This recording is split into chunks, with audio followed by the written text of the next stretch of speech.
ГСП онлайн. Городские новости сейчас.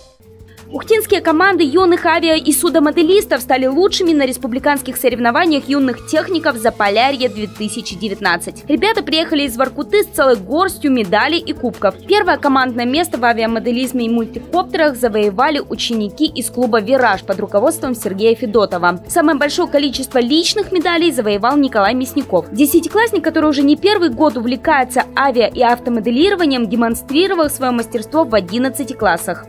Это автомодели, авиамодели и квадрокоптеры. Всего я привез 9 медалей, из них 6 первых мест, 2 третьих места и 1 второе место.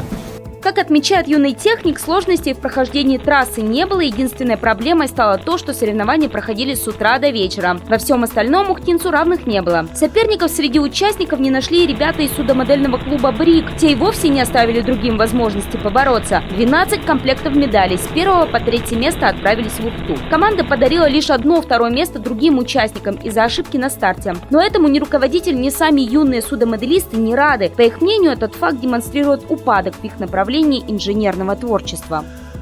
Что радует, что число участников на соревнованиях возросло.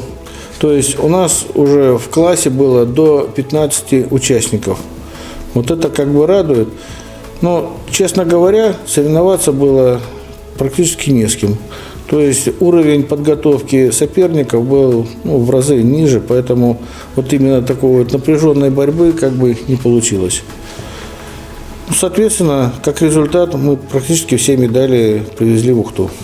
Также стоит отметить, что развивать инженерное творчество среди подростков с каждым годом все сложнее. В него нужно вкладывать немалые средства, которые есть не у всех семей талантливых ребят. Но, несмотря на это, в Ухте, благодаря руководителям-энтузиастам, ребята делают немалые успехи. Совсем скоро они продемонстрируют это еще раз. В феврале в нашем городе пройдут очередные республиканские соревнования среди юных техников.